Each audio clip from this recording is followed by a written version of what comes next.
مشکاۃ شریف میں حدیث پاک ہے، امام بہقی نے بھی اس کو روایت کیا، حضرت سیدنا ابن عائذ رضی اللہ تعالیٰ عنہ حدیث کے راوی ہیں، کہتے ہیں خرج رسول اللہ صلی اللہ علیہ وسلم فی جنازۃ رجل، ایک مرتبہ حضور ایک شخص کا نماز جنازہ ادا کرنے کے لیے نکلے، جب پہنچے نا فلما وضع، جب وہ نماز جنازہ کی چارپائی لائی گئی حضور کے سامنے رکھی گئی تو حضرت سیدنا عمر فاروق اعظم رضی اللہ تعالیٰ عنہ کھڑے ہوئے اور کہا لا تصلی علیہ یا رسول اللہ فإنہ رجل فاجر، کہا یا رسول اللہ صلی اللہ علیہ وسلم آپ اس کی نماز جنازہ نہ پڑھائیں، اس لیے کہ یہ بندہ بڑا ہی گنہگار ہے، بہت گنہگار تھا، ہم پڑھ لیں گے باقی احباب پڑھ لیں گے، حضور آپ کی شان ہے کہ آپ اس کی نماز جنازہ پڑھائیں، لا تصلی علیہ یا رسول اللہ فإنہ رجل فاجر، کہا حضور یہ بندہ بڑا گنہگار ہے، آپ اس کی نماز جنازہ نہ پڑھائیں، لیکن وہ جیسا بھی تھا حضور کے قدموں میں تو آ گیا تھا نا،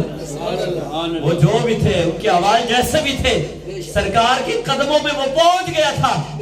راوی کہتے ہیں حضرت ابن عائذ رضی اللہ تعالیٰ فرماتے ہیں فالتفت رسول اللہ صلی اللہ علیہ وسلم الی الناس فقال یا ایھا الناس، حضور لوگوں کی طرف متوجہ ہوئے اور لوگوں کو حضور نے خطاب کر کے آپ نے فرمایا هل رآہ منکم احد علی عمل الاسلام، فرمایا تم میں کوئی ایک ایسا بندہ موجود یہاں پر ہے جس نے اس کو کوئی ایک اچھا عمل کرتے ہوئے دیکھا ہو؟ سبحان اللہ، حضور کی رحمت جو من پر ہے جوش میں، فرمایا کوئی ایک بندہ پورے مجمع میں ایک بندہ ہو جس نے اس کو کوئی ایک اچھا عمل پوری زندگی میں کرتے ہوئے دیکھا ہو۔ ایک شخص کھڑا ہوا کہا حرس لیلۃ یا رسول اللہ، حرس لیلۃ فی سبیل اللہ، کہا یا رسول اللہ صلی اللہ علیہ وسلم ایک رات اس نے لشکر اسلام پر پہرا دیا تھا۔ سبحان اللہ، مجاہدین تھکے ہوئے تھے، یہ گزر رہا تھا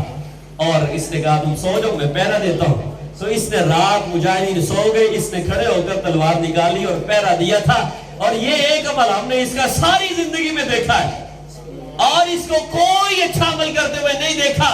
فصلی علیہ رسول اللہ صلی اللہ علیہ وسلم وحیثا علیہ التراب، کریم محبوب صلی اللہ علیہ وسلم نے اس کی نماز جنازہ ادا فرمائی۔ سبحان اللہ، ایک عمل تھا ان کا،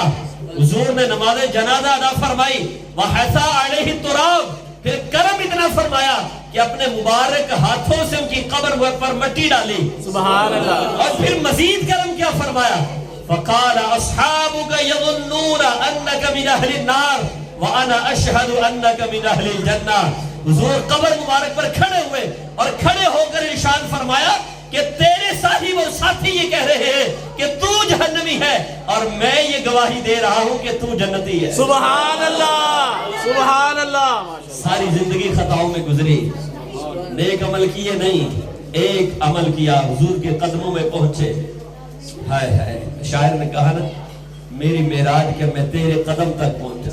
ہماری معراج تو یہی ہے کہ ہم حضور کے قدم تک پہنچے، باقی پھر ان کا کام ہے وہ جانے۔ اور وہ کریم آقا ایسے ہیں کہ وہ جس طرف بھی گئے بس کرم ہی کرتے گئے، کسی نے مانگا نہ مانگا وہ جھولی بھرتے گئے۔ یہ درگاہ ایسی ہے جہاں پر خالی ہاتھ کوئی لوٹا نہیں۔ اور پھر کریم محبوب صلی اللہ علیہ وآلہ وسلم حضرت عمر فاروق رضی اللہ تعالیٰ کی طرف متوجہ ہوئے اور آپ صلی اللہ علیہ وسلم نے ارشاد فرمایا اے عمر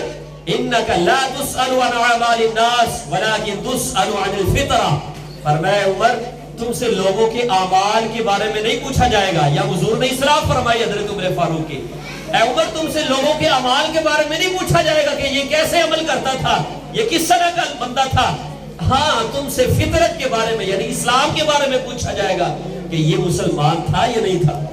کتنی پیاری تربیت فرمائی۔ آج ہم کیسے لوگوں کے عیب اچھالتے ہیں کہ یہ بندہ یہ کر رہا ہے، یہ کر رہا ہے، اس کے یہ خطائیں ہیں، یہ تو بندہ ہی ایسا ہے۔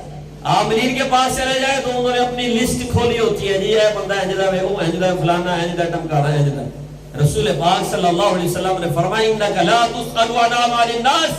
فرمایا تم سے لوگوں کے عملوں کے بارے میں نہیں پوچھا جائے گا کہ وہ کس طرح کا تھا، وہ کس طرح کا تھا، تم سے اسلام کے بارے میں پوچھا جائے گا، فطرت کے بارے میں پوچھا جائے گا۔ یہ تربیت کی سرکار نے حضرت عمر فاروق کی، اور ظاہر ہے